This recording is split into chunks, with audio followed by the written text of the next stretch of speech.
북적이는 시장 한복판. 사람들로 북적이는 통로 한 구석에 이하는 쭈그리고 앉아 있었다. 15살 소년의 마른 등은 낡은 티셔츠 아래 더욱 왜소해 보였다. 그의 눈빛은 늘 무언가를 응시하고 있었지만 그 시선 속에는 타인의 시선을 애써 피하려는 듯한 그림자가 드리워져 있었다. 그는 구하였다. 부모의 얼굴도 기억하지 못하는 어린 나이에 버려져 이곳저곳을 떠돌았다. 시장은 그의 유일한 보금자리이자 생존 터전이었다. 새벽부터 밤늦게까지. 그는 상인들의 자비를 도우며 하루하루를 버텨냈다. 무거운 짐을 나르고 허드레시를 하고 때로는 쓰레기를 치우며 얻은 몇 푼의 돈으로 그는 간신히 끼니를 때웠다. 그의 삶은 고단하고 외로웠다. 하지만 그의 곁에는 늘 꼬리 없는 고양이가 그림자처럼 따라다녔다. 꼬리 없는 고양이는 이한이 시장 구석에서 버려진 차에 발견한 유기묘였다. 녀석은 태어날 때부터 꼬리가 없었다. 다른 고양이들에게 따돌림을 당했지만 이한은 꼬리 없는 고양이를 사랑했다. 그는 꼬리 없는 고양이에게 꼬맹이라는 이름을 지어주었다. 꼬맹이는 이한의 유일한 친구이자 가족이었다. 이한은 꼬맹이와 함께 시장 구석의 낡은 폐가에서 잠을 청했다. 밤이 깊어지면 꼬맹이는 이한의 품에 파고들어 그의 외로움을 달래주었다. 이한은 꼬맹이를 보며 자신의 처지와 다르지 않다고 생각했다. 버려지고 소외된 존재. 그래서 그는 꼬맹이를 더욱 애틋하게 여겼다. 시장에는 수많은 상인들이 있었다. 그들 중 대부분은 이한에게 무관심하거나 때로는 귀찮은 존재로 여겼다. 하지만 유일하게 이한에게 따뜻한 손길을 내미는 사람이 있었다. 바로 낡은 리어케 채소와 과일을 가득 싣고 시장 한 구석에 자리를 잡고 앉아있는 최 할머니였다. 할머니의 얼굴은 깊은 주름으로 가득했고 그녀의 등은 세월의 무게를 이기지 못하고 잔뜩 굽어 있었다. 할머니의 눈빛은 늘 어딘가를 응시하는 듯했고 그 시선 속에는 설명할 수 없는 슬픔이 드리워져 있었다. 그녀는 말수가 적었고 좀처럼 다른 상인들과 어울리지 않았다. 시장 사람들은 할머니를 괴팍한 노인이라 불렀지만 이한은 할머니에게서 알 수 없는 연민을 느꼈다. 이한은 매일 아침 할머니의 가판대 앞에 앉아 할머니의 짐을 나르고 채소를 정리하고 손님을 끄는 일을 도왔다. 할머니는 이한의 도움을 말없이 받아들였다. 그녀는 이한에게 돈을 주지 않았다. 대신 그녀는 이한에게 밥을 주었다. 따뜻한 밥과 국, 그리고 직접 담근 김치는 이한에게 세상에서 가장 맛있는 음식이었다. 할머니의 밥은 이한에게 단순한 음식이 아니었다. 그것은 이한이 오랜 시간 갈망했던 따뜻한 온기이자 가족의 품이었다.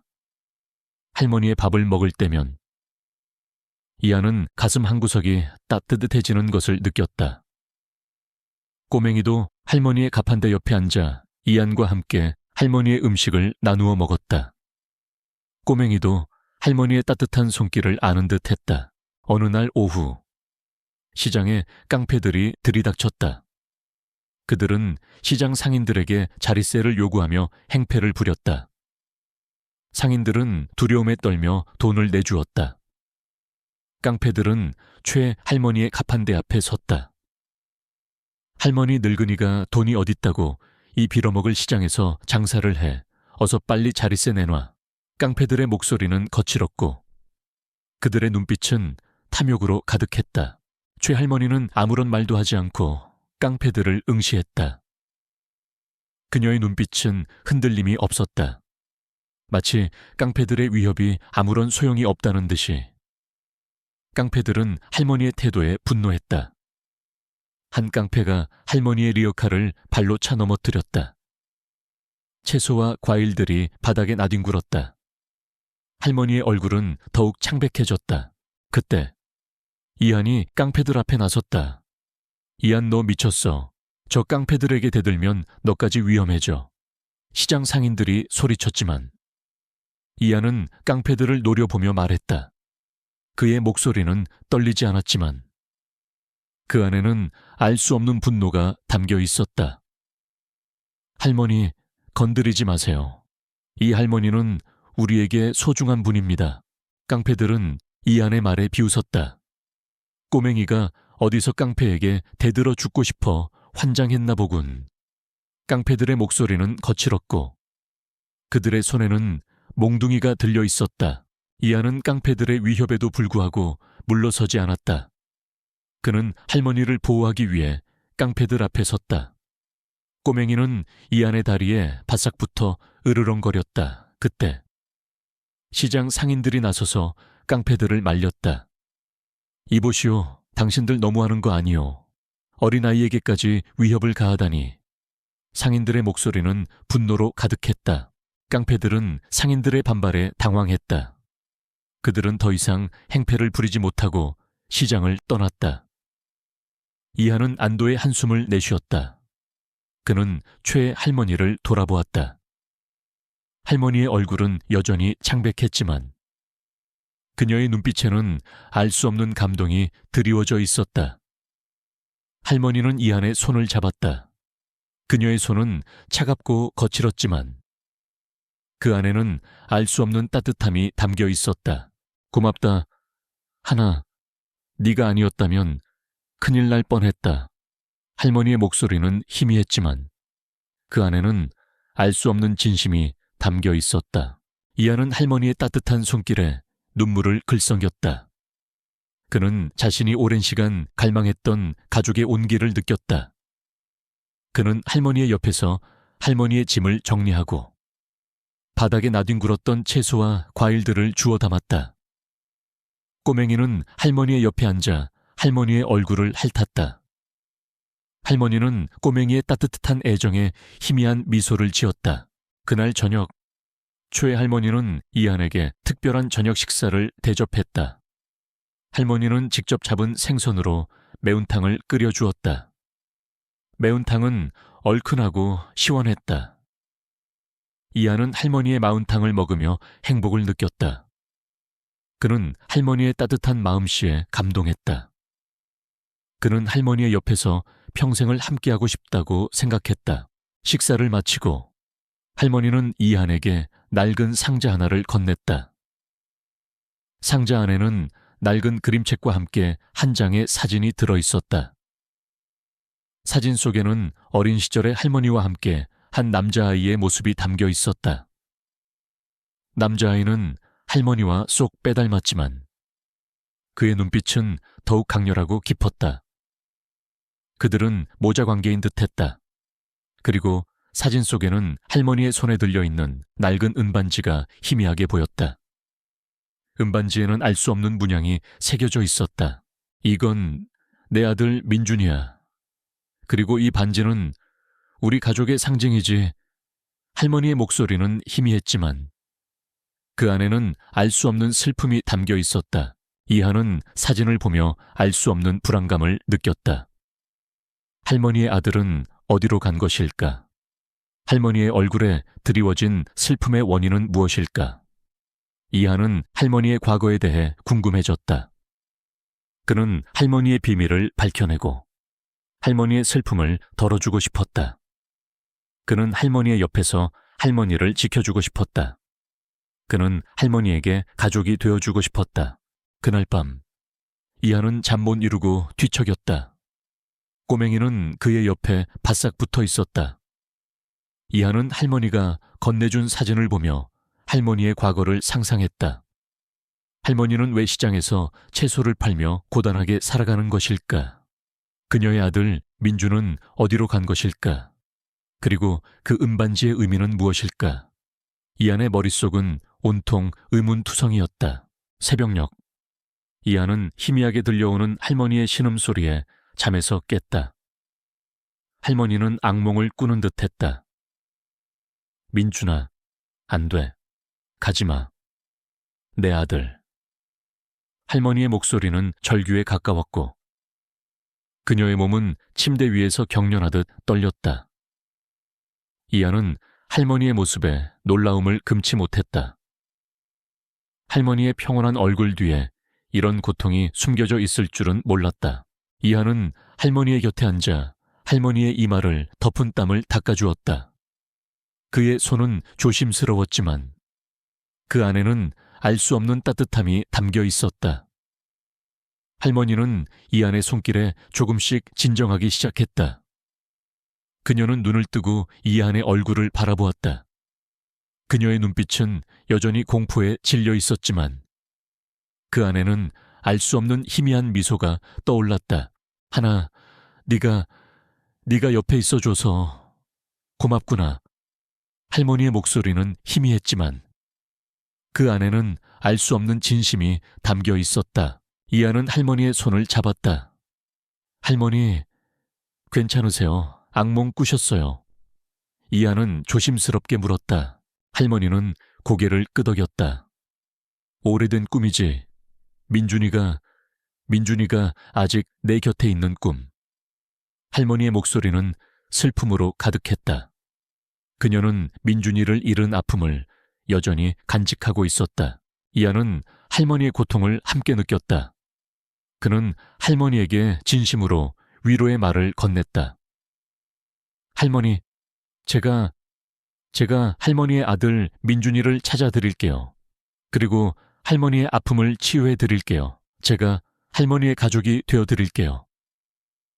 이한의 목소리는 진심이었고 그 안에는 알 수 없는 결의가 담겨 있었다. 할머니는 이한의 말에 눈물을 글썽였다. 그녀는 이한의 손을 꽉 잡았다. 고맙다. 하나. 정말 고맙다. 할머니의 목소리는 떨렸지만 그 안에는 알 수 없는 감격이 담겨 있었다. 그날부터 이한은 최할머니의 진짜 정체에 대한 단서를 찾기 시작했다. 그는 할머니의 손에 늘 끼워져 있는 낡은 은반지에 주목했다. 은반지에는 알 수 없는 문양이 새겨져 있었다. 이하는 시장의 상인들에게 은반지에 대해 물었다. 하지만 아무도 은반지의 문양을 아는 사람이 없었다. 이하는 꼬맹이와 함께 시장 주변의 낡은 도서관을 찾아갔다. 도서관은 낡은 책들로 가득했다. 이하는 역사책과 미술사를 뒤적이며 은반지의 문양과 관련된 단서를 찾았다. 꼬맹이는 이한의 옆에 앉아 묵묵히 이한을 지켜주었다. 며칠간의 노력 끝에 이한은 마침내 은반지의 문양을 발견했다. 은반지의 문양은 과거 대한민국을 주름잡았던 거대 금융그룹 한울그룹사의 상징이었다. 한울그룹은 수십 년 전 갑작스럽게 파산하고 사라진 금융기업이었다. 한울그룹의 파산은 대한민국 경제에 엄청난 충격을 주었고 많은 사람들에게 큰 피해를 입혔다. 그리고 한울그룹의 파산은 회장의 횡령과 배임 혐의로 인한 것이라는 소문이 돌았다. 이하는 최할머니가 한울그룹과 관련이 있다는 사실에 충격을 받았다. 할머니는 단순히 시장에서 채소를 파는 노인이 아니었다. 그녀는 과거 한울그룹의 회장이었던 것이다. 이한의 머릿속은 혼란스러웠다. 할머니가 과거 한울그룹의 회장이었다니 왜 그녀는 그 모든 부와 명예를 버리고 시장에서 채소를 팔며 고단하게 살아가는 것일까? 그리고 그녀의 아들 민주는 어디로 간 것일까? 이하는 할머니의 진짜 정체가 단순한 시장 노인이 아니라는 것을 알았다. 그는 할머니에게 숨겨진 더 큰 비밀이 있을 것이라고 직감했다. 그날 저녁, 이하는 할머니에게 조심스럽게 은반지에 대해 물었다.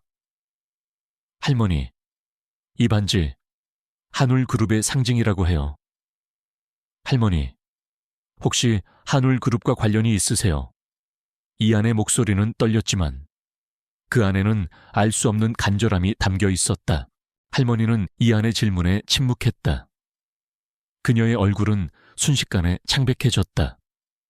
그녀의 눈빛은 흔들렸지만 그녀는 아무런 말도 하지 않았다. 마치 자신의 과거를 숨기려는 듯이. 이하는 할머니의 반응에 자신의 추측이 맞았다는 것을 확신했다. 할머니는 한울그룹의 회장이었다. 그리고 그녀에게는 세상에 알려지지 않은 거대한 비밀이 있었다. 이한의 길고 험난한 여정은 이제 가장 깊은 곳으로 접어들고 있었다. 할머니의 진짜 정체는 이제 막 시작되었다. 시장 한 구석. 낡은 리어카 옆에 쭈그리고 앉은 이한은 최할머니의 침묵 속에서 알 수 없는 긴장감을 느꼈다. 할머니의 굳게 닫힌 입술과 흔들리는 눈빛은 이한의 추측, 즉 할머니가 과거 거대 금융그룹 한울그룹의 회장이었다는 사실을 더욱 확신시켜 주었다. 할머니의 낡고 거친 손가락에 끼워진 은반지가 햇빛에 희미하게 반짝였다. 그 반지는 단순한 장신구가 아니라 할머니의 거대한 비밀을 담고 있는 상징물처럼 느껴졌다. 이하는 할머니의 과거가 궁금했지만 동시에 그녀에게 더 이상 아픔을 주고 싶지 않았다. 그날 이후 이하는 할머니를 더욱 세심하게 보살폈다. 그는 할머니가 말없이 내어주는 따뜻한 밥을 먹으며 할머니의 눈빛에 담긴 슬픔을 읽어내려 노력했다. 할머니는 여전히 말수가 적었지만 가끔씩 이한에게 희미한 미소를 지어 보였다. 그 미소는 짧고 덧없었지만 이한의 마음속에는 따뜻한 온기가 스며들었다. 꼬맹이도 할머니의 가판대 주변을 맴돌며 할머니의 곁을 지켰다. 꼬맹이는 마치 할머니의 감정을 이해하는 듯 할머니가 슬퍼 보일 때면 할머니의 무릎에 머리를 비비며 위로했다. 할머니는 이따금 잠결에 알 수 없는 이름들을 중얼거렸다. 민준아, 내 아들, 그리고 그 돌, 운명의 돌. 이하는 운명의 돌이라는 단어에 주목했다. 그것은 할머니의 과거와 그녀가 잃어버린 아들, 민준과 관련된 중요한 단서일지도 모른다고 생각했다. 이하는 할머니의 악몽이 깊어질 때마다 그녀의 손을 잡았다. 할머니는 이한의 따뜻한 손길에 조금씩 평온을 되찾는 듯했다. 시장은 여전히 분주했지만 이한의 눈에는 새로운 풍경들이 들어오기 시작했다. 그는 할머니의 과거와 관련된 단서들을 찾기 위해 시장 주변을 탐색했다. 그는 할머니가 오랫동안 앉아있던 가판대 아래에서 낡은 나무 상자를 발견했다. 상자는 먼지로 뒤덮여 있었고 굳게 잠겨 있었다. 이하는 상자 안에서 뭔가 중요한 것이 숨겨져 있다는 것을 직감했다. 하지만 상자를 열 수 있는 방법을 찾지 못했다. 그러던 어느 날, 이하는 시장 입구에서 낯선 남자를 발견했다. 남자는 값비싼 정장을 차려입고 있었고 그의 눈빛은 날카롭고 차가웠다. 그는 시장을 천천히 둘러보더니 최 할머니의 가판대를 응시했다. 그의 시선 속에는 알 수 없는 감정이 담겨 있었다. 그는 마치 할머니를 오랫동안 찾아 헤맨 듯한 표정이었다. 이하는 남자의 시선이 불길하게 느껴졌다. 꼬맹이도 남자를 보자마자 으르렁거렸다. 꼬맹이는 이한의 뒤로 숨어 남자를 경계했다. 남자는 최 할머니의 가판대 주변을 맴돌았다. 그는 할머니에게 다가서려 하는 듯 했지만 이내 발걸음을 돌렸다. 그는 마치 자신이 누구인지 들킬까봐 두려워하는 듯 했다. 이하는 남자의 행동에 의문을 품었다. 그는 남자가 할머니의 과거와 관련이 있을 것이라고 직감했다. 그날 저녁, 이하는 할머니에게 남자에게 대해 이야기했다. 할머니는 남자의 이야기를 듣고 놀란 듯 했지만 그녀는 아무런 말도 하지 않았다. 그녀의 얼굴은 순식간에 창백해졌다.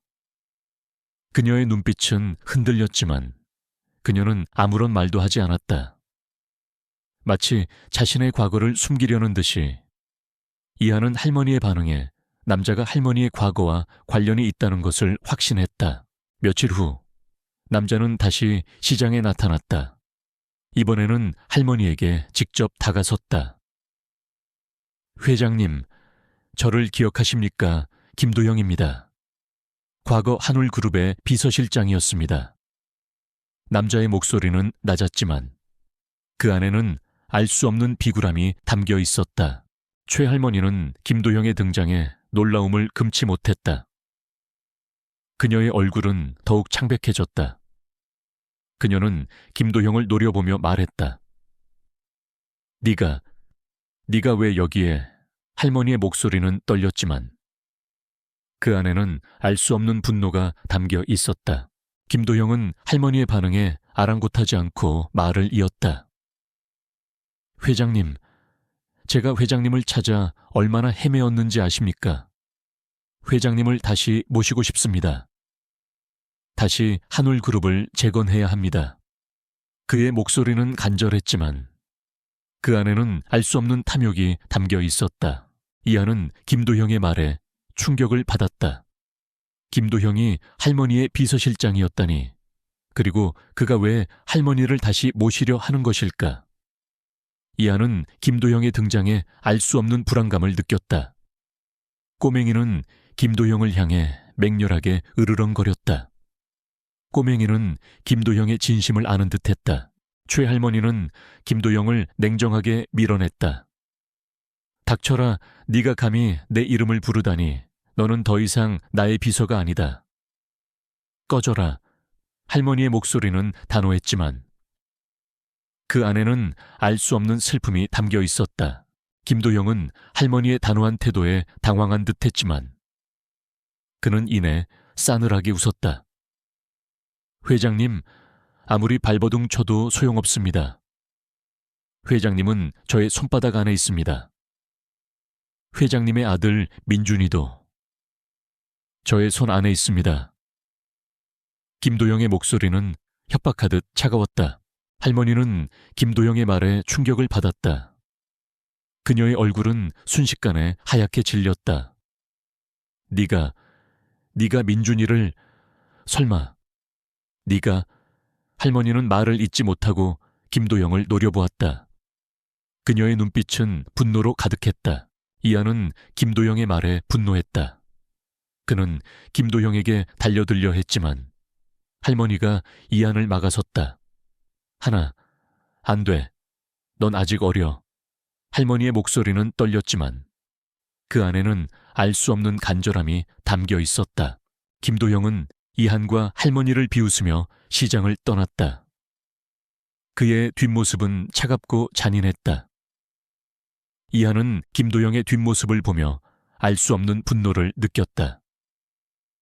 그는 할머니와 민준을 위해 김도영의 악행을 밝혀내겠다고 다짐했다. 그날 밤 최 할머니는 다시 악몽에 시달렸다. 그녀의 목소리는 더욱 고통스러웠고 그녀의 몸은 더욱 격렬하게 떨렸다. 민준아, 운명의 돌, 그 돌만 찾으면 네가 돌아올 수 있어. 할머니의 목소리는 절규에 가까웠다. 이하는 할머니의 악몽을 들으며 그녀의 고통을 함께 느꼈다.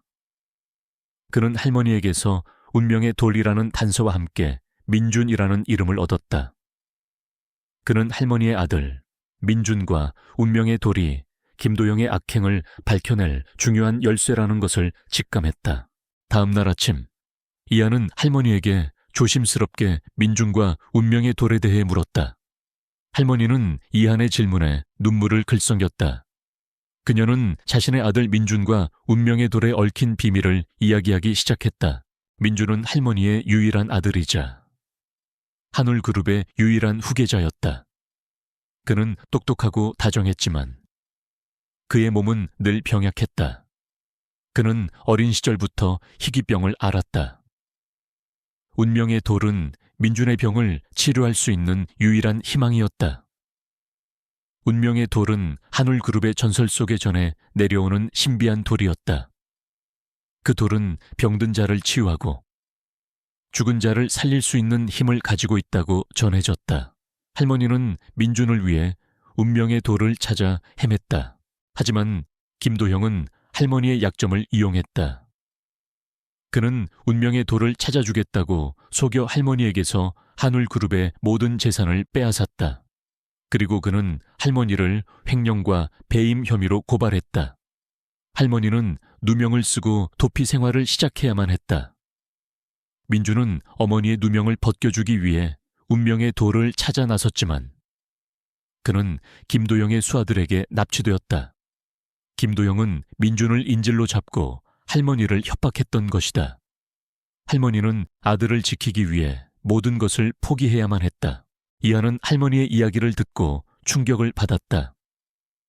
김도영이 이렇게 잔인하고 비열한 사람이라니 그는 자신의 탐욕을 위해 할머니와 민준의 삶을 파괴했던 것이다. 이하는 할머니의 억울함과 민준의 고통을 함께 느꼈다.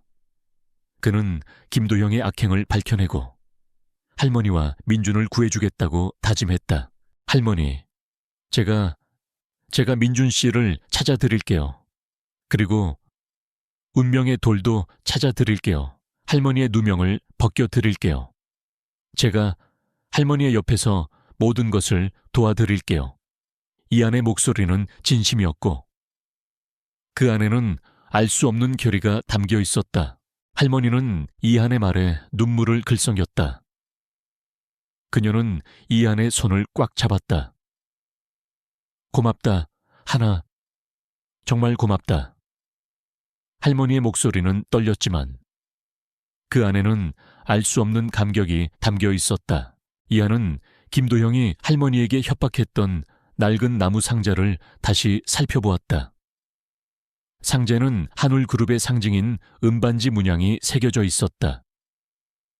이하는 문양을 따라 상자를 눌렀다. 그때 상자 안에서 희미한 빛이 새어나왔다. 이하는 상자를 열었다. 상자 안에는 낡은 지도와 함께 작은 열쇠 하나가 들어있었다.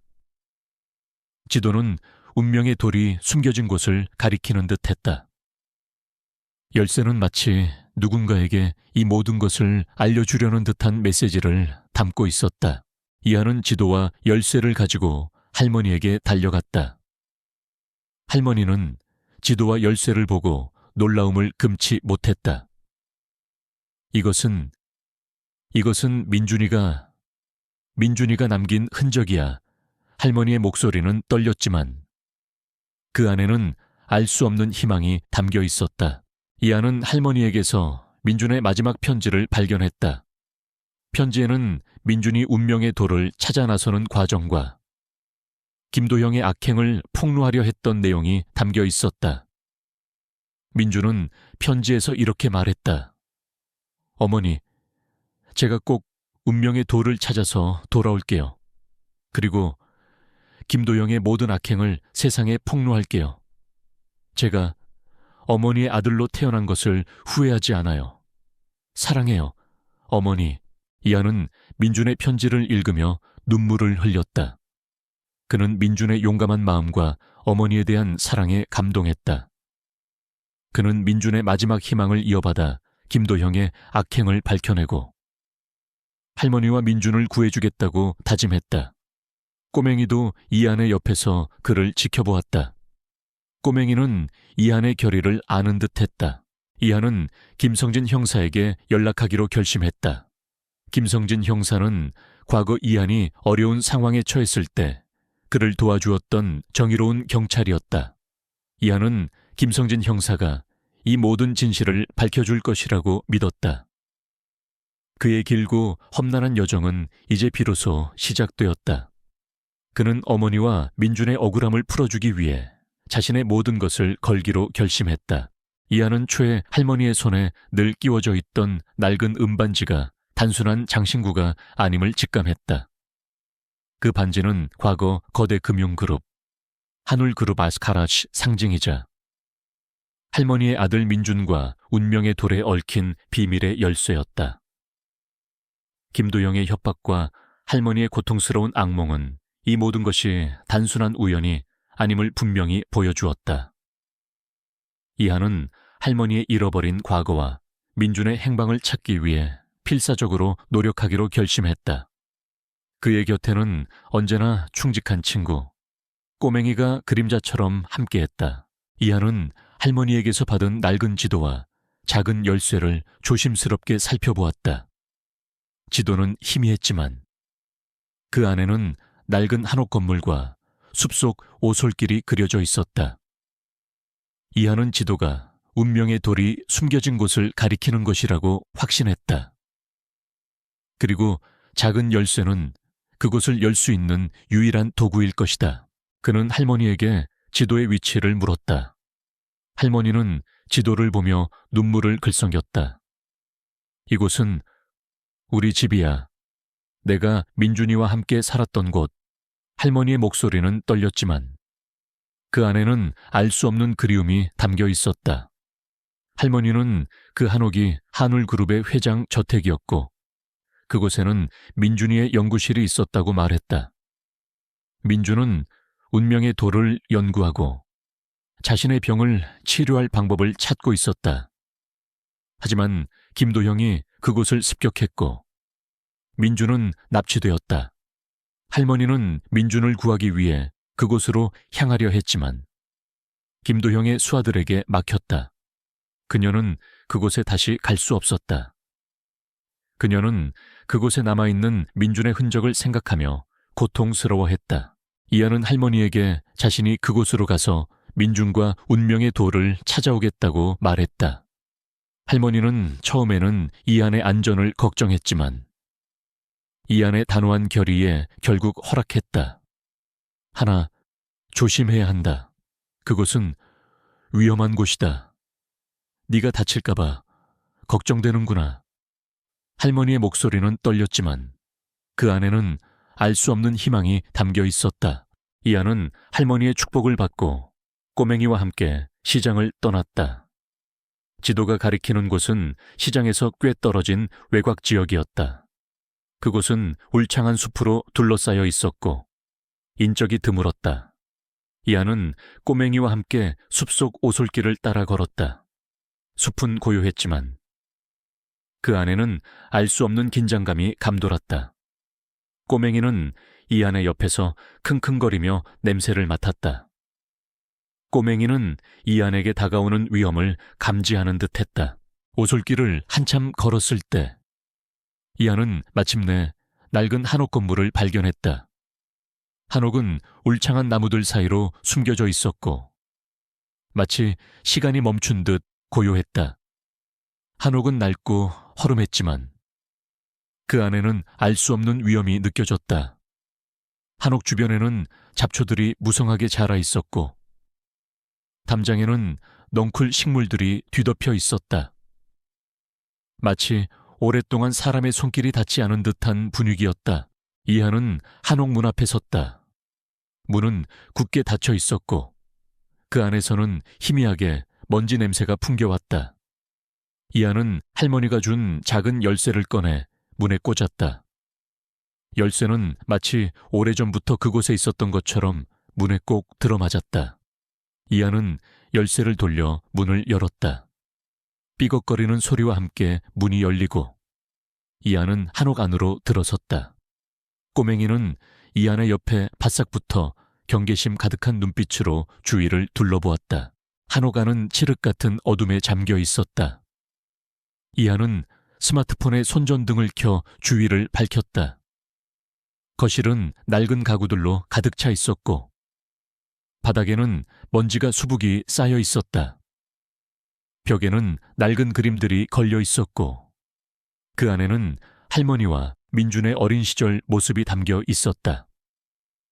이하는 그림들을 보며 할머니와 민준의 행복했던 과거를 상상했다. 그리고 그 행복이 김도형 때문에 산산조각 났다는 사실에 분노했다. 이하는 민준의 연구실을 찾기 위해 한옥 안을 탐색했다. 한옥 안에는 수많은 방들이 있었고 방마다 낡은 가구들과 책들이 가득했다. 이하는 방들을 하나하나 살펴보았다. 꼬맹이는 이하의 앞에서 길을 안내하는 듯했다. 꼬맹이는 마치 민준의 흔적을 아는 듯 특정 방 앞에서 멈춰 섰다. 꼬맹이가 멈춰 선 곳은 낡은 문이 닫혀 있는 방이었다. 문에는 민준의 연구실이라는 팻말이 걸려 있었다. 이하는 팻말을 보고 심장이 격렬하게 뛰기 시작했다. 그는 이 방 안에 민준과 운명의 돌에 대한 중요한 단서가 숨겨져 있을 것이라고 확신했다. 이하는 문을 열려 했지만 문은 굳게 잠겨 있었다.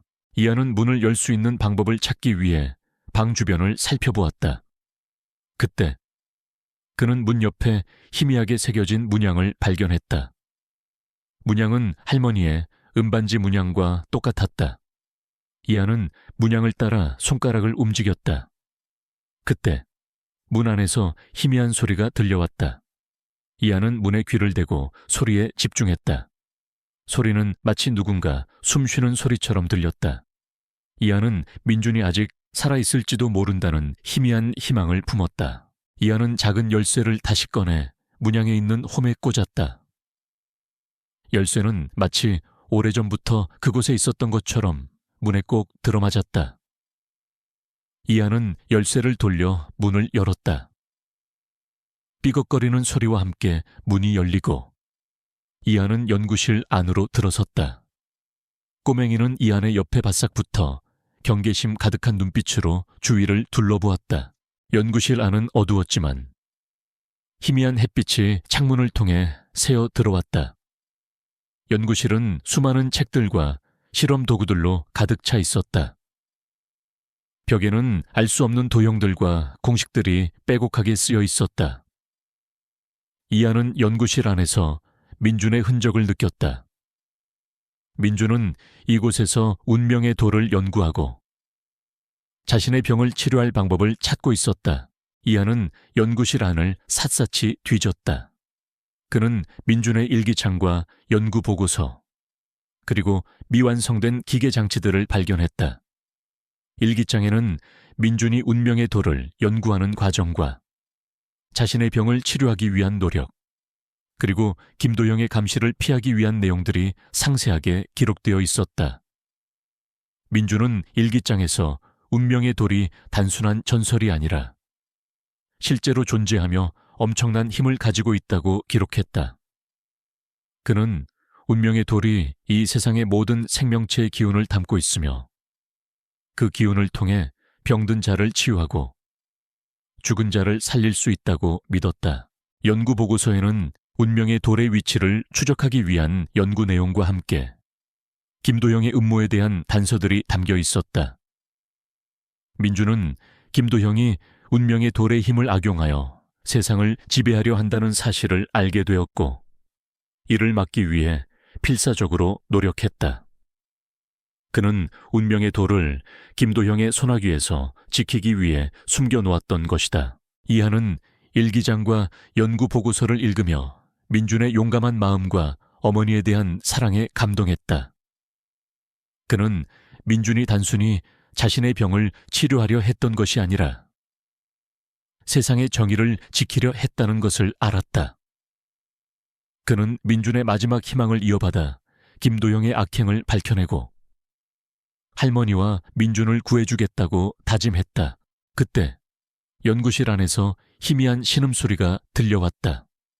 이하는 깜짝 놀라 소리가 들리는 곳으로 향했다. 소리는 연구실 한쪽 구석에 있는 낡은 캐비닛에서 들려왔다. 이하는 캐비닛 문을 조심스럽게 열었다. 캐비닛 안에는 한 남자가 웅크리고 앉아 있었다. 남자는 마르고 초췌했지만 그의 눈빛은 희미하게 살아있었다. 그의 얼굴은 민준의 사진 속 모습과 똑같았다. 민준 씨 맞으시죠? 이한의 목소리는 떨렸지만 그 안에는 알 수 없는 감격이 담겨 있었다. 남자는 이한의 목소리에 고개를 들었다. 그의 눈빛은 알 수 없는 혼란스러움을 담고 있었다. 그는 이한을 멍하니 바라보았다. 누구세요? 그의 목소리는 희미했다. 이한입니다. 할머니가 보내셨어요. 할머니가 당신을 찾고 계세요.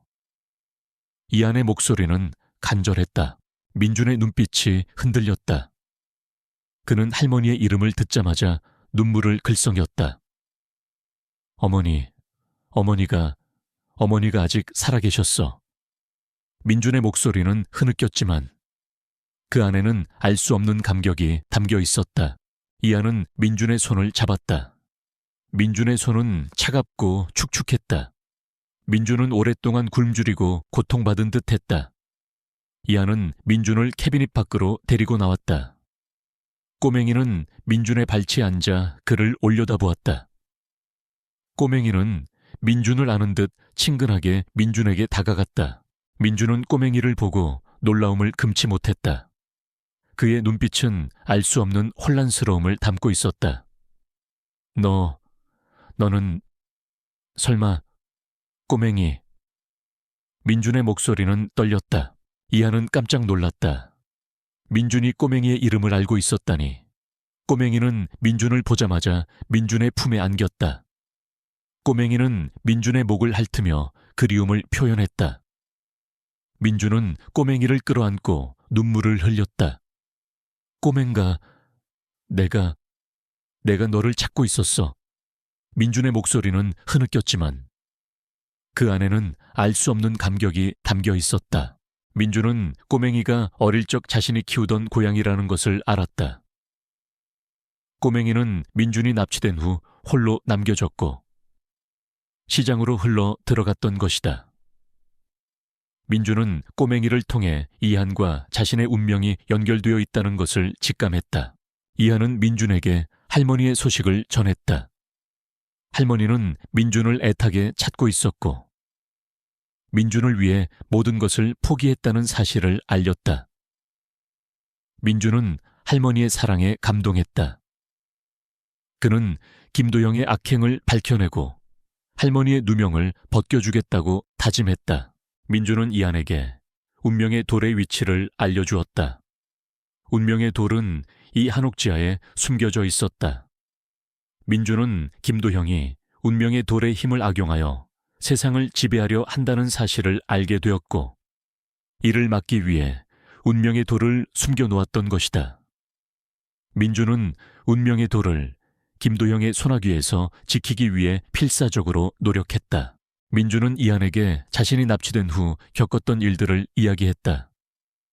김도형은 민준을 납치하여 운명의 돌의 위치를 알아내려 했다. 그는 민준을 고문하고 협박했지만 민준은 끝까지 운명의 돌의 위치를 알려주지 않았다. 민준은 김도형의 악행을 막기 위해 자신의 목숨을 걸었던 것이다. 민준의 이야기는 이한에게 큰 충격을 주었다. 김도형이 이렇게 잔인하고 비열한 사람이라니. 이한은 민준의 용감한 희생에 감동했다. 그는 민준의 마지막 희망을 이어받아 김도형의 악행을 밝혀내고 할머니와 민준을 구해주겠다고 다짐했다. 이한은 민준의 재활을 돕고 그에게 음식을 먹였다. 민준은 이한의 따뜻한 보살핌 속에서 조금씩 기력을 회복해갔다. 그날 밤 이한은 민준과 함께 한옥지하에 숨겨진 운명의 돌을 찾아 나섰다. 꼬맹이는 이한의 앞에서 길을 안내하는 듯했다. 지하는 어둡고 습했지만 이한과 민준은 꼬맹이의 도움으로 운명의 돌이 숨겨진 곳을 찾아낼 수 있었다. 운명의 돌은 거대한 바위 속에 박혀 있었다. 돌은 희미하게 빛나고 있었고 그 안에서는 알 수 없는 기운이 느껴졌다. 이한은 운명의 돌을 보고 놀라움을 금치 못했다. 돌은 단순한 돌이 아니었다. 그것은 마치 살아있는 생명체처럼 느껴졌다. 민준은 운명의 돌에 손을 얹었다. 그의 얼굴은 고통으로 일그러졌지만 그의 눈빛은 희망으로 가득했다. 이것이 운명의 돌, 이 돌이 우리를 구원해 줄 거야. 민준의 목소리는 희미했지만 그 안에는 알 수 없는 확신이 담겨 있었다. 그때 지하 입구에서 알 수 없는 인기척이 느껴졌다. 김도영의 수하들이 한옥을 습격한 것이다. 이한과 민준은 궁지에 몰렸다. 그들은 운명의 돌을 지키고 자신들의 목숨을 지키기 위해 필사적으로 싸워야 했다. 이한의 길고 험난한 여정은 이제 가장 치열한 국면에 접어들고 있었다. 지하 공간은 칠흑 같은 어둠과 긴장감으로 가득했다. 이한과 민주는 눈앞에 나타난 김도형의 수하들을 보며 절망적인 상황임을 직감했다. 그들의 손에는 몽둥이와 칼이 들려 있었고 그들의 눈빛은 섬뜩하게 번뜩였다. 꼬맹이는 이한과 민준의 발치에 바싹 붙어 으르렁거렸다. 꼬맹이의 낮은 으르렁거림은 경고이자 동시에 두려움의 표현이었다. 민준의 얼굴은 여전히 창백했지만 그의 눈빛은 운명의 돌을 지키겠다는 강렬한 의지로 불타올랐다. 민준아, 운명의 돌은 절대 저들에게 넘겨줄 수 없어. 이한의 목소리는 떨렸지만 그 안에는 알 수 없는 단호함이 담겨 있었다. 민준은 고개를 끄덕였다. 알아. 하나. 이 돌은 이 세상의 모든 생명체의 기운을 담고 있어. 저들은 이 돌의 힘을 악용하여 세상을 파괴할 거야. 민준의 목소리는 희미했지만 그 안에는 알 수 없는 결의가 담겨 있었다. 김도형의 수하들은 이한과 민준에게 달려들었다. 이한은 민준을 보호하기 위해 수하들 앞에 섰다.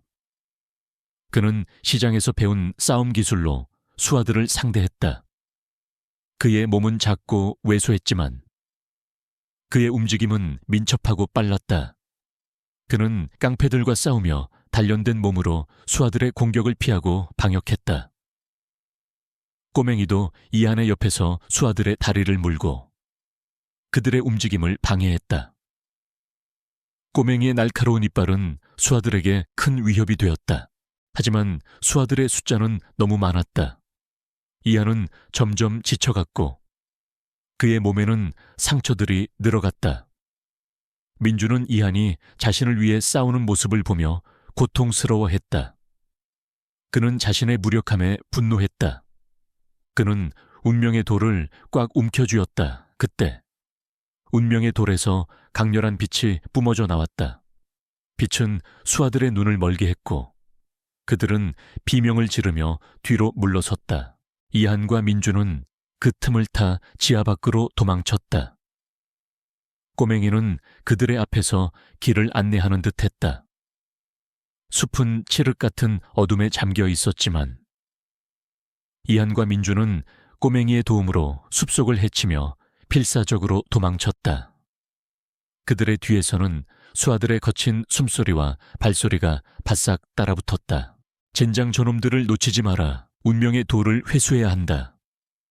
김도형의 목소리가 숲속에 울려 퍼졌다.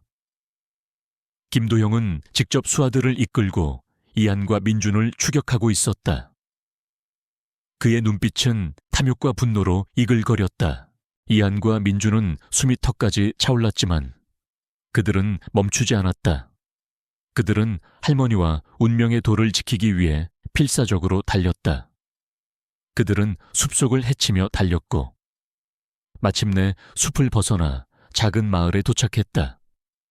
마을은 고요했고 사람들은 모두 잠들어 있었다. 이한은 민준을 부축하고 마을 어귀에 있는 낡은 창고로 숨어들었다. 창고 안은 어둡고 습했지만 그들은 이곳에서 잠시 숨을 돌릴 수 있었다.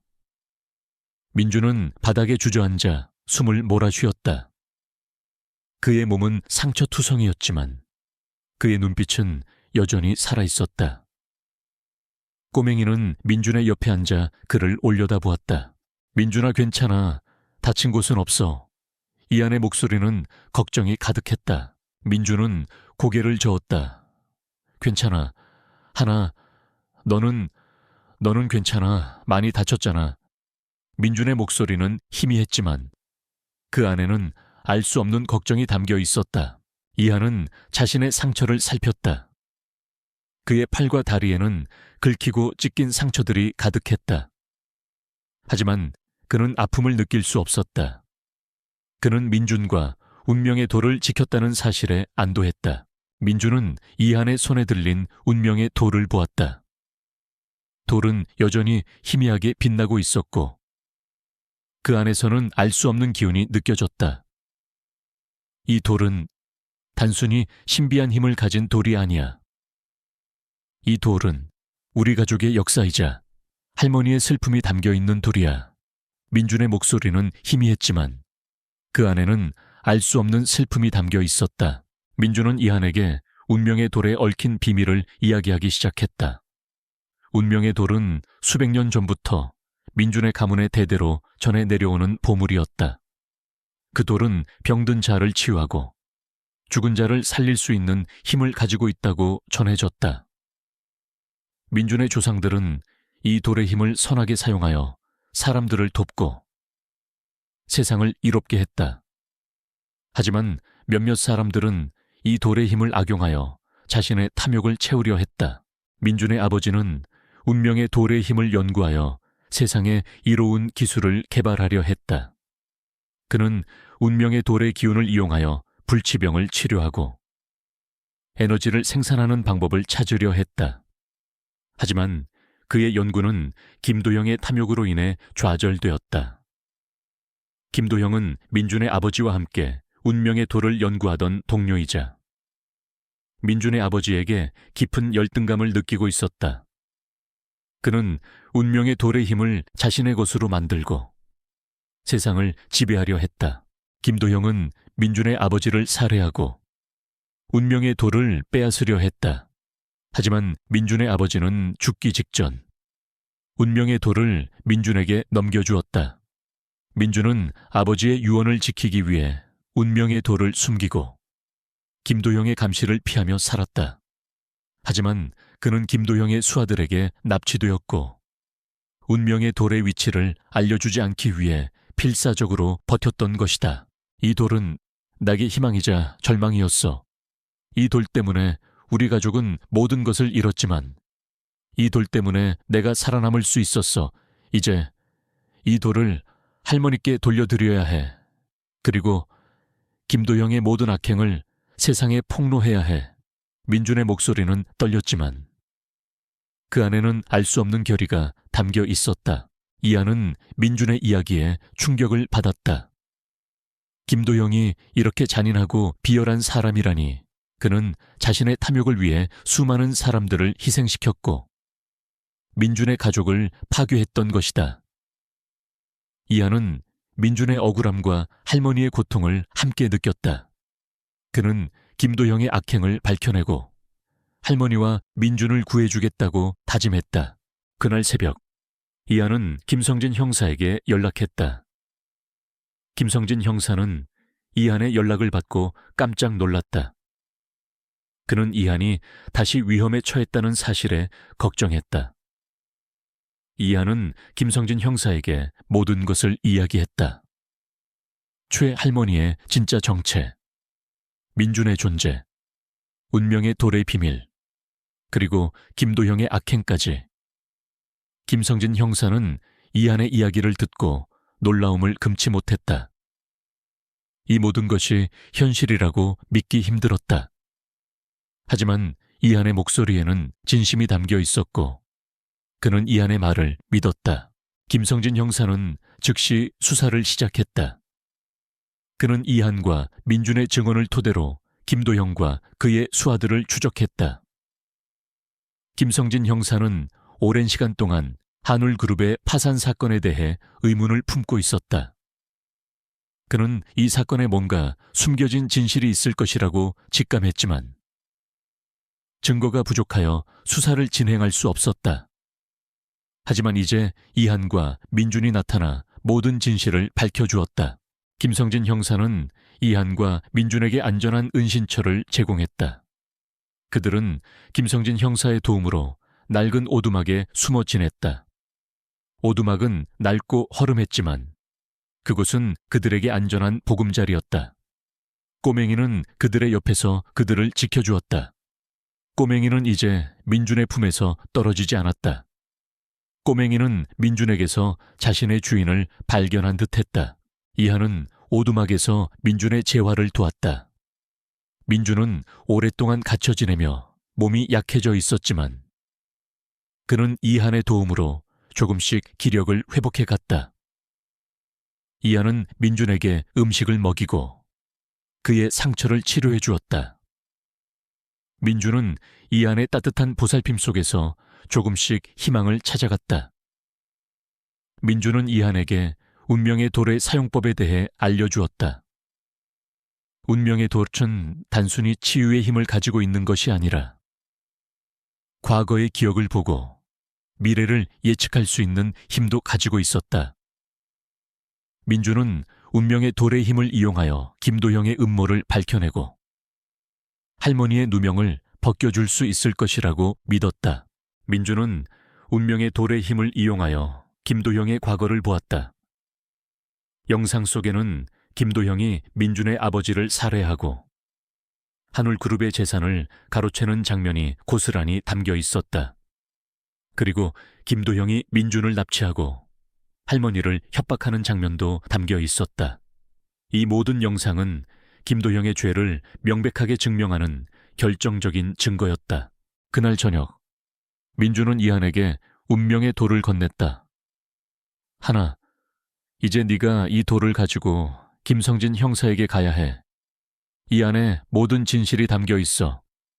그리고 할머니께도 이 돌을 돌려드려야 해. 이 돌은 할머니와 너의 운명을 연결해 줄 거야. 민준의 목소리는 희미했지만 그 안에는 알 수 없는 결의가 담겨 있었다. 이안은 운명의 돌을 받아들었다. 돌은 따뜻했고 그 안에서는 알 수 없는 기운이 느껴졌다. 이안은 민준의 부탁을 받고 김성진 형사에게 가기 위해 오두막을 나섰다. 꼬맹이는 이안의 옆에 바싹 붙어 그를 따라 나섰다. 숲은 칠흑 같은 어둠에 잠겨 있었지만 이안은 두려움을 느끼지 않았다.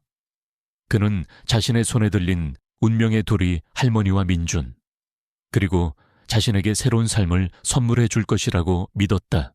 하지만 이안이 숲을 벗어나려는 순간 숲속 어둠 속에서 검은 그림자들이 나타났다. 김도형의 수하들이었다. 그들은 이안을 둘러싸고 위협했다. 이 빌어먹을 꼬맹이 감히 우리의 비밀을 파헤치려 해. 어서 빨리 그 돌을 내놔. 그렇지 않으면 내 놈도 무사하지 못할 것이다. 남자의 목소리는 차갑고 단호했다. 이안의 심장이 격렬하게 뛰기 시작했다. 그는 자신이 궁지에 몰렸다는 것을 알았다. 그는 자신의 손에 들린 운명의 돌을 꽉 움켜쥐었다. 그는 이 증거를 빼앗길 수 없었다. 그때 꼬맹이가 남자들을 향해 맹렬하게 짖었다. 꼬맹이의 짖음은 숲속에 울려 퍼졌고 남자들은 잠시 주춤했다. 이안은 그 틈을 타 숲속으로 도망쳤다. 남자들은 이안의 뒤를 쫓았다. 이안은 숲속을 헤치며 필사적으로 도망쳤다.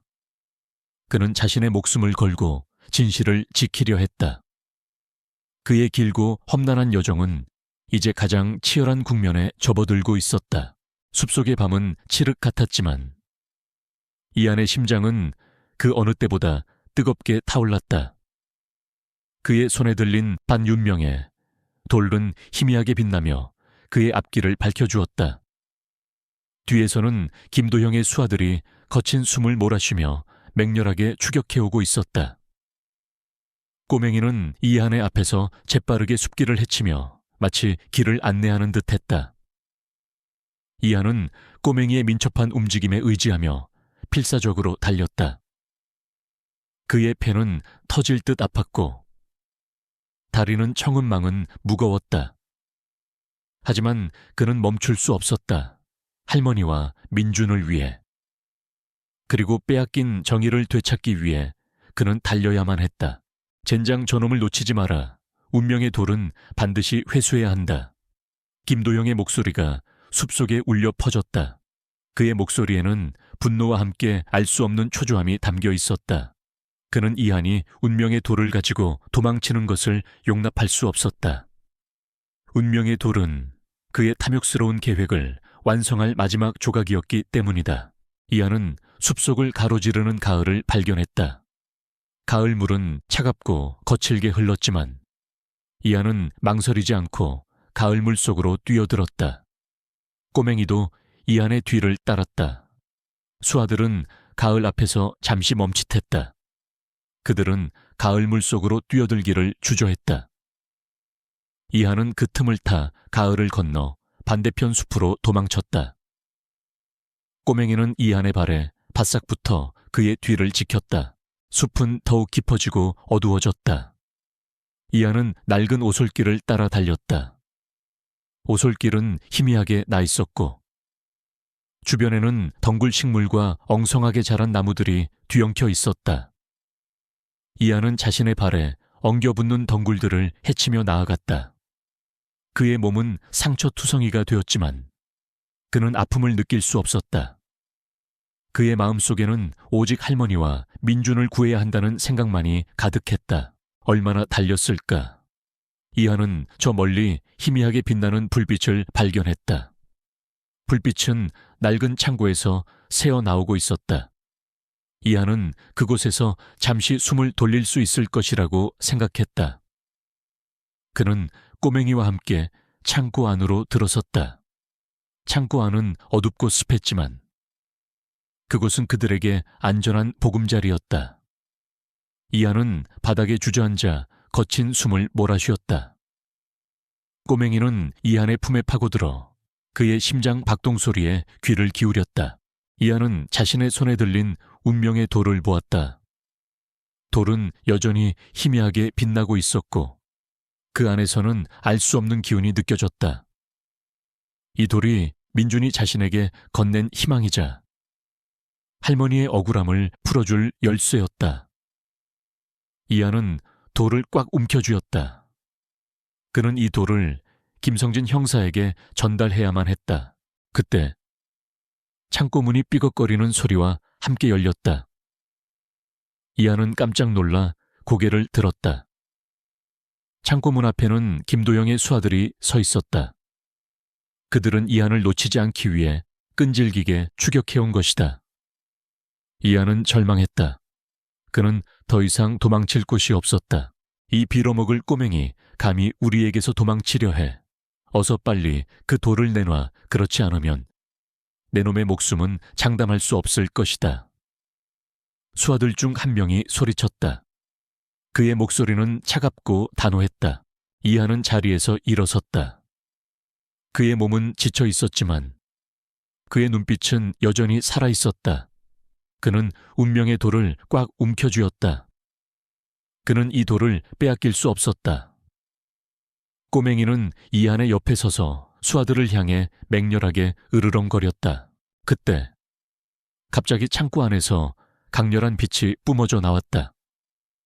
빛은 운명의 돌에서 시작되어 창고 안을 가득 채웠다. 수하들은 눈을 멀게 하는 빛에 당황하며 뒤로 물러섰다. 빛은 점점 더 강렬해졌고 그 안에서는 알 수 없는 형상들이 나타났다. 그 형상들은 민준의 아버지와 한울그룹의 회장이었던 할머니의 모습이었다. 그들은 이한에게 용기를 주고 김도형의 악행을 밝혀내라고 말하는 듯했다. 빛은 잠시 후 사라졌다. 수하들은 다시 이한에게 달려들었다. 하지만 이한은 더 이상 두려워하지 않았다. 그는 운명의 돌의 힘을 느꼈다. 그는 민준과 할머니, 그리고 자신의 조상들이 자신에게 용기를 주고 있다는 것을 느꼈다. 이한은 수하들에게 맞섰다. 그의 움직임은 더욱 빠르고 민첩해졌다. 그는 마치 운명의 돌의 힘을 빌린 듯 수하들의 공격을 손쉽게 피하고 방역했다.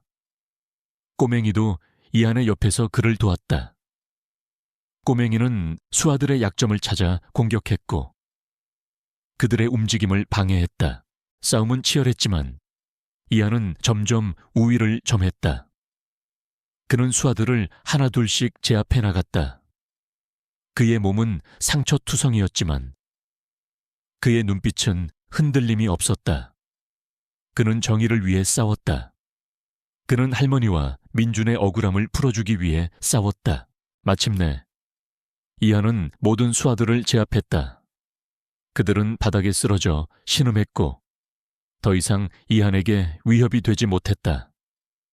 이한은 숨을 몰아쉬며 운명의 돌을 꽉 움켜쥐었다. 그는 승리했다. 그는 자신에게 주어진 임무를 완수했다. 그때 창고 밖에서 경찰차 사이렌 소리가 들려왔다. 이한은 안도의 한숨을 내쉬었다. 김성진 형사였다. 김성진 형사는 이한의 연락을 받고 이곳으로 달려온 것이다. 그는 이한이 위험에 처했다는 것을 직감하고 곧바로 출동했다. 김성진 형사는 창고 안으로 들어섰다. 그는 바닥에 쓰러져 있는 수아들과 이한을 보고 놀라움을 금치 못했다. 이한아, 괜찮니? 다친 곳은 없어. 김성진 형사의 목소리는 걱정이 가득했다. 이한은 고개를 저었다. 괜찮습니다. 형사님, 제가 운명의 돌을 지켰습니다. 이 안에 김도형의 모든 악행이 담겨 있습니다. 이한은 김성진 형사에게 운명의 돌을 건넸다. 돌은 여전히 희미하게 빛나고 있었다. 김성진 형사는 운명의 돌을 받아들었다. 그의 얼굴은 심각하게 굳어졌다. 그는 이한의 용감한 행동에 감탄했다. 이한아, 정말 대단하다. 네가 이렇게 중요한 증거를 찾아내다니. 김성진 형사의 목소리는 떨렸지만 그 안에는 알 수 없는 감동이 담겨 있었다. 김성진 형사는 즉시 수사를 시작했다. 그는 운명의 돌의 영상을 분석하고 수하들을 신문하여 김도형의 모든 악행을 밝혀냈다. 운명의 돌 안에는 김도형이 민준의 아버지를 살해하고 한울그룹의 재산을 가로채는 장면, 그리고 할머니를 누명 씌우고 민준을 납치하는 장면이 고스란히 담겨 있었다. 이 모든 증거들은 김도형의 죄를 명백하게 증명하는 결정적인 증거였다. 김성진 형사는 김도형에 대한 체포영장을 발부받고 곧바로 그를 추적했다. 김도형은 자신의 계획이 모두 수포로 돌아갔다는 사실에 분노했지만 그는 더 이상 도망칠 곳이 없었다. 그는 결국 경찰에 체포되었다. 김도형은 자신의 탐욕과 권력욕 때문에 수많은 사람들을 희생시켰고 민준의 가족을 파괴했던 것이다. 그의 죄는 너무나도 컸다. 김성진 형사는 이한에게 최할머니의 소식을 전했다. 할머니는 이한과 민준이 안전하다는 소식을 듣고 안도했다. 그녀는 민준이 살아있다는 사실에 감격했고 그를 다시 만날 날을 손꼽아 기다렸다. 이한은 김성진 형사와 함께 할머니가 계신 병원으로 향했다. 병원 침대에 누워있는 할머니의 얼굴은 여전히 창백했지만 그녀의 눈빛은 희망으로 가득했다. 이한은 할머니의 손을 잡았다. 그의 손은 따뜻했고 그 안에는 알 수 없는 안도감이 담겨 있었다. 할머니, 제가 민준 씨를 찾았습니다. 그리고 김도형의 모든 악행을 밝혀냈습니다. 할머니의 누명도 벗겨질 겁니다. 이한의 목소리는 떨렸지만 그 안에는 알 수 없는 감격이 담겨 있었다. 할머니의 눈에서는 뜨거운 눈물이 흘러내렸다. 그녀는 이한의 손을 꽉 잡았다. 고맙다. 하나, 정말 고맙다. 할머니의 목소리는 흐느꼈지만 그 안에는 알 수 없는 감동이 담겨 있었다. 그때 병실 문이 열리고 민준이 들어섰다.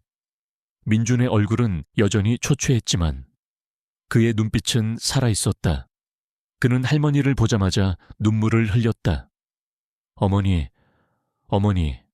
민준의 목소리는 절규에 가까웠다.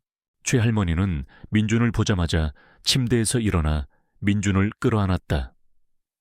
그녀의 눈에서는 뜨거운 눈물이 봇물처럼 쏟아져 내렸다. 민준아, 내 아들, 정말 살아있었구나. 정말 보고 싶었어. 할머니의 목소리는 흐느꼈지만 그 안에는 알 수 없는 감격이 담겨 있었다. 민준은 어머니의 품에 안겨 어린아이처럼 울었다. 그는 자신이 오랫동안 그리워했던 어머니의 온기를 느꼈다. 그는 자신의 모든 고통과 슬픔을 어머니의 품속에서 털어냈다. 이하는 그들의 모습을 보며 눈물을 글썽였다. 그는 자신이 그들을 다시 만나게 해주었다는 사실에 뿌듯함을 느꼈다. 꼬맹이는 그들의 발치에 앉아 꼬리를 흔들며 그들의 행복을 축하하는 듯했다. 민주는 어머니의 손에 운명의 돌을 쥐어주었다. 운명의 돌은 할머니의 손에서 더욱 강렬하게 빛났다. 빛은 할머니의 몸을 감쌌고 할머니의 얼굴은 점차 생기를 되찾아갔다. 운명의 돌은 할머니의 병을 치유하고 그녀에게 새로운 삶을 선물해 주었다. 할머니는 놀라움을 금치 못했다. 그녀는 자신의 몸이 점차 회복되는 것을 느꼈다. 민주는 할머니에게 운명의 돌의 힘에 대해 설명했다. 운명의 돌은 단순한 치유의 힘을 가지고 있는 것이 아니라 과거의 기억을 보고 미래를 예측할 수 있는 힘도 가지고 있었다. 민주는 이 돌의 힘을 이용하여 김도영의 모든 악행을 밝혀내고 한울그룹의 명예를 회복할 수 있을 것이라고 말했다. 할머니는 민준의 설명을 듣고 눈물을 글썽였다. 그녀는 자신의 아들이 이렇게 훌륭하게 성장하고 자신을 위해 모든 것을 걸었다는 사실에 감격했다. 그녀는 이한과 민준의 도움으로 자신이 모든 것을 되찾을 수 있다는 사실에 희망을 품었다. 다음 날 김성진 형사는 기자회견을 열어 김도영의 모든 악행과 한울그룹의 비리 그리고 운명의 돌의 존재에 대해 밝혔다. 세상은 큰 충격에 빠졌다. 김도형은 법의 심판을 받게 되었고 한울그룹은 할머니와 민준의 지휘 아래 재건될 수 있었다. 할머니의 누명은 벗겨졌고 그녀는 다시 한울그룹의 회장 자리에 복귀했다. 민준은 어머니의 옆에서 할머니를 돕고 한울그룹을 다시 일으켜 세웠다. 이하는 더 이상 고아 소년이 아니었다. 그는 할머니와 민준의 가족이 되었다. 할머니는 이한을 자신의 손자로 입양했고 민준은 이한에게 친형처럼 따뜻하게 대해주었다. 이한은 따뜻한 가족의 품에서 자신이 오랜 시간 갈망했던 사랑과 행복을 찾았다. 꼬맹이도 그들의 곁에서 그들을 지켜주었다. 꼬맹이는 이제 그들의 소중한 가족이 되었다. 이한은 할머니와 민준의 도움으로 학교에 다니게 되었다. 그는 공부에 전념하여 우수한 성적을 받았다. 그는 자신의 지식을 이용하여 할머니와 민준을 돕고 세상에 선한 영향력을 끼치는 사람이 되고 싶었다. 그의 삶은 비극으로 시작되었지만 결국 사랑과 용서 그리고 희망으로 가득 찬 아름다운 결말을 맞이했다. 그의 이야기는 영원히 기억될 것이다. 그는 어둠을 뚫고 나온 한 줄기 빛처럼 찬란하게 빛나는 존재로 성장했다. 모든 진실이 밝혀지고 김도영의 악행이 세상에 드러나면서 이한과 민준 그리고 최 할머니는 새로운 국면을 맞이했다. 병실의 공기는 더 이상 절망이 아닌 희망으로 가득했다.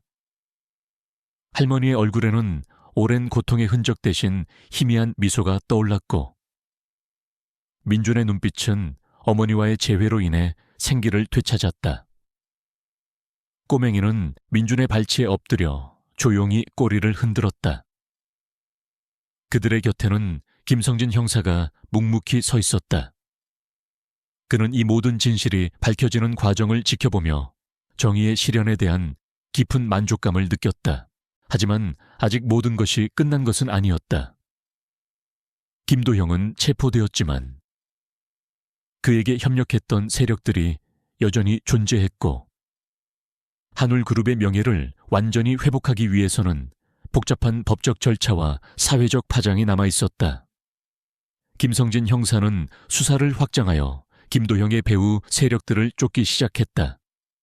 그는 운명의 돌에 담긴 영상 증거를 토대로 관련자들을 하나둘씩 소환하여 신문했다. 운명의 돌은 단순한 영상 기록을 넘어 그 안에 담긴 강력한 에너지가 진실을 향한 사람들의 의지를 더욱 굳건하게 만들었다. 민주는 병실에 누워있는 동안에도 어머니와 함께 한울그룹의 재건 계획을 세웠다. 그의 병세는 운명의 돌에 치유 에너지 덕분에 빠르게 호전되고 있었다. 그는 이한에게 자신의 연구를 이어받아 운명의 돌이 긍정적인 힘을 세상에 알리고 싶다고 말했다.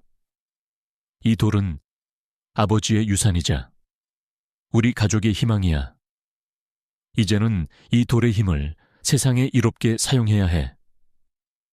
민준의 목소리에는 단호한 의지가 담겨 있었다. 몇 주 후, 최 할머니는 건강을 완전히 회복하여 병원을 나섰다. 그녀는 김성진 형사의 보호를 받으며 한울그룹의 임시 회장으로 복귀했다. 복귀 기자회견에서 할머니는 떨리는 목소리로 자신의 억울함을 호소하고 김도영의 만행을 고발했다. 그녀의 진심 어린 증언은 국민들에게 깊은 감동을 주었고 여론은 빠르게 할머니와 한울그룹에게 우호적으로 돌아섰다. 저는 지난 수십 년간 억울한 누명을 쓰고 숨어 살아야 했습니다. 하지만 이제 저의 아들 민준과 이한의 도움으로 모든 진실이 밝혀졌습니다. 저는 이 자리를 빌려 저에게 보내주신 관심과 성원에 감사드립니다. 그리고 약속합니다. 한울그룹은 다시 정직하고 투명한 기업으로 거듭날 것입니다. 저희는 이 사회에 기여하고 어려운 이웃을 돕는 데 최선을 다할 것입니다. 할머니의 눈에서는 뜨거운 눈물이 흘러내렸지만 그녀의 목소리는 단호하고 힘이 넘쳤다. 기자회견이 끝난 후 할머니는 이한과 민준을 끌어안았다. 그녀의 얼굴에는 행복과 안도감이 가득했다. 고맙다. 너희가 아니었다면 나는 평생 어둠 속에 갇혀 살았을 거야. 너희는 나의 구원자다. 할머니의 목소리는 흐느꼈지만 그 안에는 알 수 없는 감격이 담겨 있었다. 이한은 할머니의 품에 안겨 어린아이처럼 울었다. 그는 자신이 오랜 시간 갈망했던 가족의 온기를 느꼈다. 꼬맹이도 할머니와 이한, 민준의 발치에서 꼬리를 흔들며 함께 기뻐했다.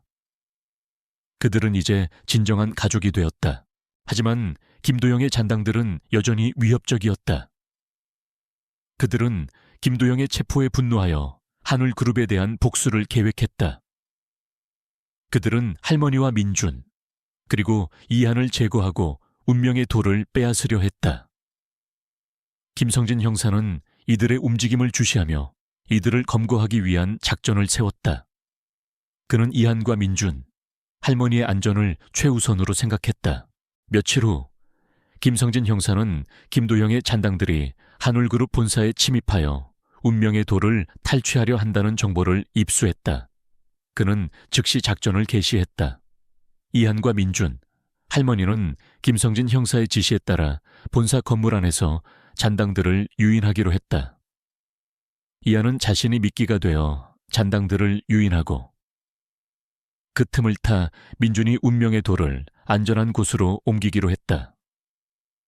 꼬맹이는 이한의 옆에서 그를 도울 것이었다. 하나, 위험하다. 네가 미끼가 되면. 민준은 이한을 걱정했다. 이한은 고개를 저었다. 형, 저를 믿어주세요. 저는 할머니와 형을 지킬 수 있어요. 그리고 저에게는 꼬맹이가 있잖아요. 이한의 목소리는 단호했지만 그 안에는 알 수 없는 결의가 담겨 있었다. 민준은 이한의 단호한 태도에 결국 동의했다. 그는 이한에게 운명의 돌을 건넸다. 운명의 돌은 이한의 손에서 더욱 강렬하게 빛났다. 돌의 에너지는 이한의 몸을 감쌌고 그는 알 수 없는 힘을 느꼈다. 그날 밤 한울그룹 본사는 칠흑 같은 어둠에 잠겨 있었다. 이한은 민준과 꼬맹이와 함께 본사 건물 안에 숨어들었다. 그들은 잔당들이 나타나기를 기다렸다. 잠시 후 건물 안에서 희미한 인기척이 느껴졌다. 김도영의 잔당들이 침입한 것이다. 그들은 운명의 돌을 찾기 위해 건물 안을 샅샅이 뒤지기 시작했다. 이한은 자신의 특별한 능력을 이용하여 잔당들의 움직임을 감지했다. 그는 꼬맹이와 함께 잔당들을 유인하기 시작했다. 그는 건물 구석구석을 돌아다니며 잔당들의 시선을 끌었다. 꼬맹이는 이한의 옆에서 날카로운 소리를 내며 잔당들을 혼란스럽게 만들었다. 잔당들은 이한과 꼬맹이를 쫓아 건물 안을 헤매었다. 그들은 운명의 돌을 찾기 위해 이한에게 접근하려 했지만 이한의 민첩한 움직임에 번번이 놓쳤다. 그 틈을 타 민주는 운명의 돌을 안전한 곳으로 옮기기 시작했다. 그는 운명의 돌의 힘을 이용하여 자신의 몸을 숨기고 잔당들의 눈을 피했다. 민주는 운명의 돌을 김성진 형사에게 전달하기 위해 본사 건물 밖으로 향했다. 하지만 민준이 건물 밖으로 나가려는 순간 한 명의 잔당이 민준의 앞을 가로막았다. 그는 김도영의 오른팔이자 가장 잔인한 부하였다. 민준아, 네가 운명의 돌을 가지고 도망치려 해. 어리석은 놈, 그 돌은 우리 것이야. 남자의 목소리는 차갑고 단호했다. 민준은 남자에게 맞섰다. 그의 몸은 아직 완전히 회복되지 않았지만 그는 운명의 돌을 지키기 위해 필사적으로 싸웠다. 그는 자신의 몸을 던져 남자의 공격을 막아냈다. 그때 이한이 나타나 민준을 도왔다. 이한은 남자에게 달려들어 남자의 움직임을 방해했다. 꼬맹이도 남자에게 달려들어 남자의 다리를 물었다. 남자는 고통스러운 비명을 지르며 뒤로 물러섰다. 이한과 민준은 꼬맹이의 도움으로 남자에게서 벗어나 건물 밖으로 도망쳤다. 그들은 김성진 형사가 기다리고 있는 곳으로 향했다. 그때 저 멀리서 경찰차 사이렌 소리가 들려왔다. 김성진 형사가 이끄는 경찰들이 도착한 것이다. 잔당들은 경찰의 등장에 당황했다. 그들은 더 이상 도망칠 곳이 없었다. 그들은 결국 경찰에 체포되었다. 이 모든 것이 김성진 형사의 치밀한 작전 덕분이었다. 그는 이한과 민준, 할머니의 안전을 지키고 김도영의 잔당들을 모두 검거하는 데 성공했다. 모든 사건이 마무리된 후 한울그룹은 최 할머니와 민준의 지휘 아래 재건되었다. 할머니는 다시 회장 자리에 복귀했고 민준은 부회장이 되어 할머니를 도왔다. 한울그룹은 과거의 오명을 씻고 정직하고 투명한 기업으로 거듭났다. 그들은 사회적 책임을 다하며 어려운 이웃을 돕는 데 앞장섰다. 이하는 더 이상 고아 소년이 아니었다. 그는 최 할머니의 법적 손자가 되었고 민주는 그의 친형이 되었다. 이하는 따뜻한 가족의 품에서 자신이 오랜 시간 갈망했던 사랑과 행복을 찾았다. 그는 학교에 다니며 공부에 전념했고 우수한 성적을 받았다. 그는 자신의 지식을 이용하여 할머니와 민준을 돕고 세상에 선한 영향력을 끼치는 사람이 되고 싶었다. 꼬맹이는 이한의 영원한 친구이자 가족이 되었다. 꼬맹이는 항상 이한의 곁을 지키며 그에게 힘과 용기를 주었다. 꼬맹이는 이한의 특별한 능력을 이해하고 그와 교감하는 유일한 존재였다. 그들은 서로에게 없어서는 안 될 소중한 존재였다. 어느 맑은 날 오후 이한은 할머니, 민준, 그리고 꼬맹이와 함께 한울그룹의 새로운 자선재단 설립 기념식에 참석했다. 재단은 한울꿈희망재단이라는 이름으로 설립되었고 고아와 소외된 이웃을 돕는 데 사용될 것이었다. 할머니는 재단의 이사장이 되어 자신의 모든 재산을 재단에 기부했다. 민주는 재단의 상임이사가 되어 할머니를 도왔다. 이한은 재단의 명예 홍보대사가 되었다. 그는 무대에 올라 자신의 이야기를 들려주었다. 그는 자신이 어떻게 고아소년에서 할머니의 손자로 성장하고 어떻게 운명의 돌을 찾아 할머니와 민준의 억울함을 풀어주었는지 이야기했다. 그의 이야기는 많은 사람들에게 깊은 감동을 주었고 그들은 이한의 용기와 희망에 박수를 보냈다. 이하는 강연을 마치고 할머니와 민준, 꼬맹이의 품에 안겼다. 그의 얼굴에는 환한 미소가 떠올랐다. 그는 더 이상 과거의 아픔에 갇히지 않았다. 그는 자신의 특별한 능력을 통해 세상을 이롭게 할 것이라고 다짐했다. 그의 삶은 비극으로 시작되었지만 결국 사랑과 용서, 그리고 희망으로 가득 찬 아름다운 결말을 맞이했다. 그의 이야기는 영원히 기억될 것이다. 그는 어둠을 뚫고 나온 한 줄기 빛처럼 찬란하게 빛나는 존재로 성장했다. 한울그룹 본사의 고요함 속에 울려 퍼지던 경찰차 사이렌 소리는 더 이상 긴급함을 알리는 신호가 아니었다. 그것은 정의가 실현되고 억압받던 진실이 마침내 빛을 보는 순간을 알리는 희망의 울림이었다. 김성진 형사의 치밀한 작전 덕분에 김도영의 잔당들은 모두 검거되었고 이한, 민준, 그리고 최 할머니는 모든 위험에서 벗어날 수 있었다. 건물 안팎에는 경찰들과 취재진으로 북적였지만 그들의 시선은 온통 이 기적 같은 재회를 이룬 가족에게로 향했다. 병실에 누워있던 최 할머니는 민준을 보자마자 침대에서 일어나 그를 끌어안았다. 오랜 세월 쌓인 그리움과 고통이 눈물과 함께 터져 나왔다. 민준아, 내 아들, 정말 살아있었구나. 정말 보고 싶었어. 할머니의 목소리는 흐느꼈지만 그 안에는 아들을 다시 만난 감격과 안도감이 가득했다. 민준은 어머니의 품에 안겨 어린아이처럼 울었다. 그는 어머니의 따뜻한 온기 속에서 지난 시간의 고통과 슬픔을 모두 털어냈다. 이하는 그들의 모습을 보며 눈물을 글썽였다. 자신이 그들을 다시 만나게 해주었다는 사실에 가슴 벅찬 뿌듯함을 느꼈다. 꼬맹이는 그들의 발치에 앉아 꼬리를 흔들며 마치 이 감격스러운 순간을 축하하듯 조용히 그들을 지켜보았다. 민주는 어머니의 손에 운명의 돌을 쥐어주었다. 돌은 할머니의 손에서 더욱 강렬하게 빛났다.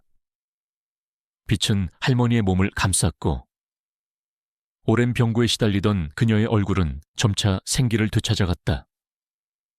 할머니는 놀라움을 금치 못했다.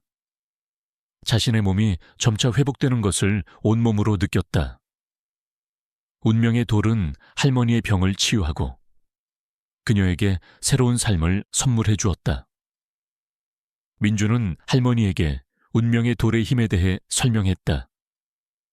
어머니, 이 돌은 단순히 치유의 힘을 가지고 있는 것이 아닙니다.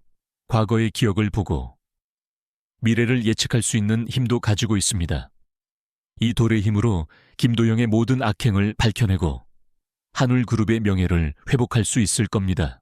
할머니는 민준의 설명을 듣고 눈물을 글썽였다. 자신의 아들이 이렇게 훌륭하게 성장하고 자신을 위해 모든 것을 걸었다는 사실에 감격했다. 그녀는 이한과 민준의 도움으로 자신이 잃었던 모든 것을 되찾을 수 있다는 사실에 깊은 희망을 품었다. 다음 날, 김성진 형사는 대규모 기자회견을 열었다. 그는 운명의 돌에 담긴 영상 증거를 공개하며 김도영의 모든 악행과 한울그룹의 비리, 그리고 그 배후의 거대한 음모에 대해 낱낱이 밝혔다. 세상은 큰 충격에 빠졌다. 김도형은 오랜 시간 동안 숨겨왔던 자신의 추악한 진실이 만천에 드러나자 절규했지만 이미 때는 늦었다. 그는 법의 심판을 피할 수 없었다. 법원은 김도형에게 최고형을 선고했고 그에게 협력했던 잔당들 또한 엄중한 처벌을 받았다. 정의는 마침내 그들의 자리에 바로 섰다.